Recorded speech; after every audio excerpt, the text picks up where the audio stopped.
Hey everybody, this is Joe Price. So I've got an amazing new arena to showcase in today's video. This arena is an AFK grinder that is designed to take on all the different invasions, moon events, and most of the bosses as well. And this is an arena that's also a very effective money grinder, capable of generating upwards of 80 platinum per night when grinding the Pumpkin Moon event. This is all in expert mode as well. Alright, so let's go check it out. This is code A8 in the teleporter hub. Alright, so here we are. So before we showcase how this arena works, let's first talk about how this arena has been put together. So the first thing to talk about is the damage prevention. Now previously we were reliant upon statue mobs, and statue mobs, they still work, but they're a pain to set up because the mob that you summon to deal continuous damage to you so that it blocks all the other damage, well, that mob has to be summoned ahead of any other mob in the world in order to ensure damage priority. So that's a bit of a pain to set up. But there's another issue in 1.3, and that is the strongest damage dealer for an AFK grinder is the Stardust Dragon that you see here. By far, this is the strongest damage dealer. And of course, the Stardust Dragon can pass through walls, meaning any mobs that you summon to deal damage to you, the Stardust Dragon will kill them. Now, fortunately, there have been some recent discoveries as far as how we can create invulnerability.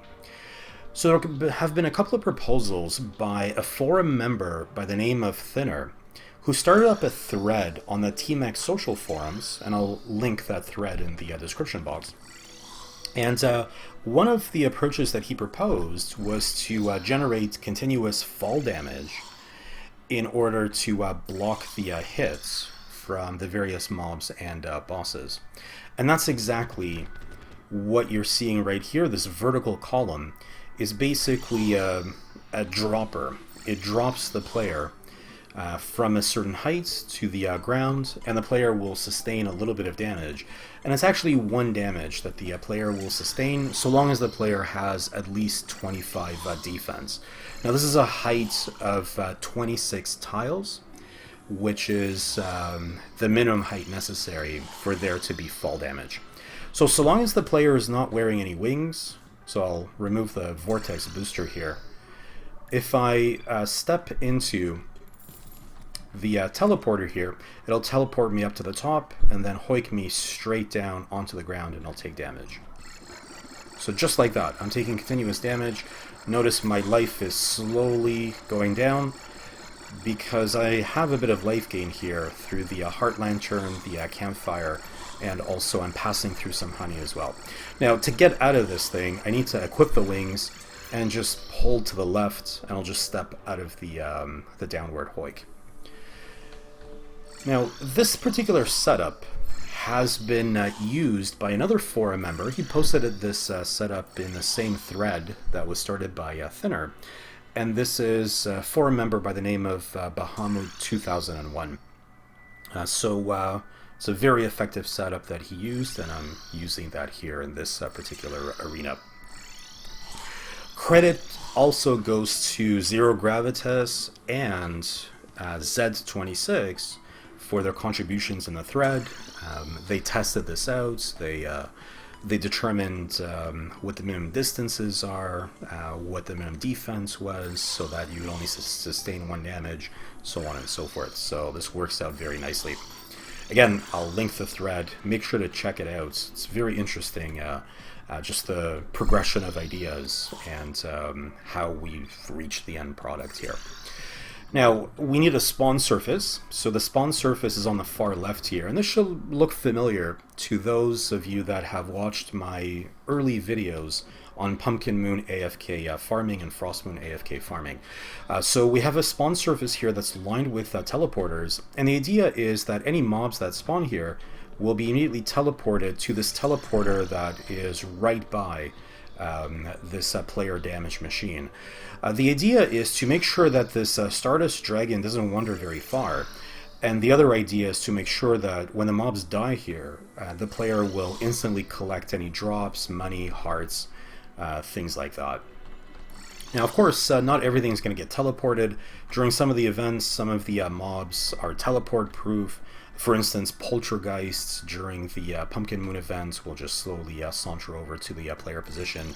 And of course, some of the bosses during the events, they'll take their time walking across as well, such as Morning Woods or Santa NK1s, so on and so forth. But in any case, this kind of setup really minimizes the Stardust Dragon wandering too much. And this is especially important during the Pumpkin Moon events because the Pumpkins will hover over the player, so it's important to ensure that the Stardust Dragon will be within this region. Yeah, so that's the basic setup here. And I also have some switches here that, if I pull this one, it'll call the merchant here, so that way I can sell off all of my equipment fairly quickly. And it also actuates some of these Hoik Teeth to the foreground. These are just for collection purposes, so if there's various drops here from the bosses on either side, they'll just be a Hoik to the middle for easy pickup and selling things off. Otherwise, I have lava there to make sure that I'm burning up any of the drops during the events. I don't want there to be a buildup of so many hearts and coins that it starts causing some of the more expensive items to disappear. During the Pumpkin Moon events, we're going to be generating a lot of cash from a lot of drops, and the item drop limit is 400, so we got to make sure to burn off those hearts. Some other things to talk about. So there's a little summoning center here, specifically for the Stardust Dragon. Now, the protocol that I'm using attempts to maximize the damage. So I have the altar here. I have a bat statue. The idea is that when I summon the bat, it'll keep hitting me. Of course, the dragon will keep killing it, but eventually one of these bats will inflict a particular status on me that will boost the damage of the dragon. I will also equip the Nebula set and generate a lot of slimes here. The dragon will kill those slimes. And the idea here is just to generate a lot of Nebula boosts to damage. We can boost the dragon further by another 45%. Now, to continuously activate all of these statues, there is a dummy ghost here that's going to be summoned into this particular chamber, and I'll just go back and forth between these two Hoik Teeth, activating these pressure plates, which are connected to these mob statues. Now, I've illustrated this kind of setup before, although using the bat statue and also using the Fishron mount. If the Fishron mount, if you're on the Fishron mount and you enter water, it gives a further damage boost. So I need to give credit to a lot of people, although I can't mention any specific names, but there have been a lot of people on Reddit and also a lot of my viewers that suggested using the debuff from the bat, or the buff, I guess, and also using the Fishron mount for further damage boost. Now, of course it's not essential to use the Nebula set. You can still generate a pretty powerful dragon without it, but if you want the most amount of damage and if you want to generate the most amount of money during the Pumpkin Moon events, then you want to pump up the dragon to as high of a DPS machine as possible. So some other things to talk about here.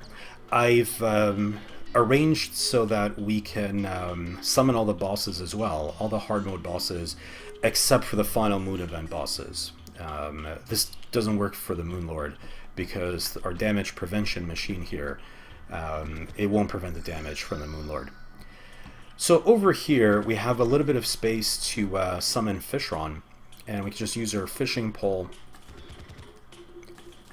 and cast a line into the lava here. We're in the ocean biome, and this lava connects to a deeper lava pool, so we can actually fish up Fishron here.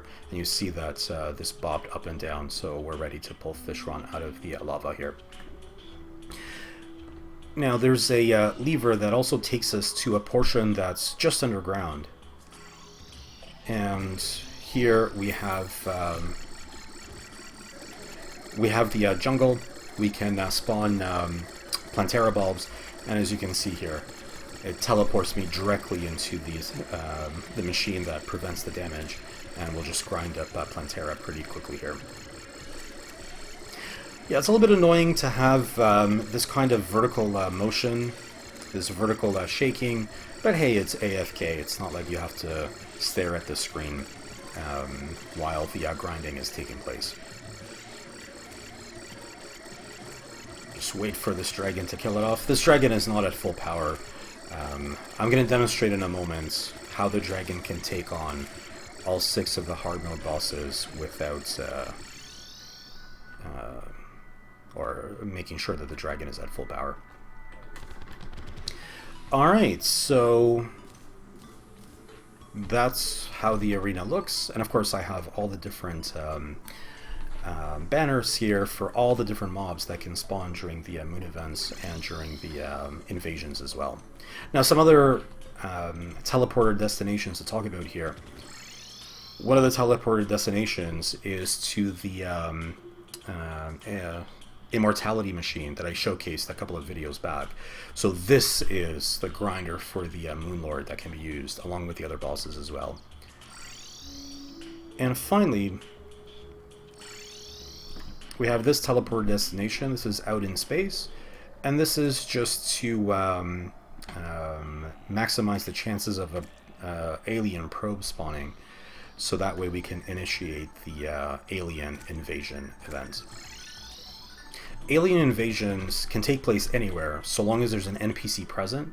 So the moment that the probe spots us and moves away and the invasion begins, we have to come back here, summon our merchant, shut off the rest of this stuff, and this way, with at least one NPC present, the invasion can take place. The same holds true for goblin invasions and for pirate invasions as well. Now, one last convenient feature here. There's some lava directly above the spawn surface. The lava is not really interfering with the spawn rates. The spawn rates are fixed for the moon events and for the invasion events. But what's really convenient is if I deactuate these particular sets of blocks, it'll actually block the spawning directly below. There has to be at least a height of 3 tiles for mobs or bosses to spawn. And of course, the lava blocks this particular spawn surface that we just deactuated. Yeah, so this way we can ensure that nothing will spawn in this arena if we want to have some peace and quiet without mobs continuously spawning here and being teleported into this teleporter. Alright, so there you have it.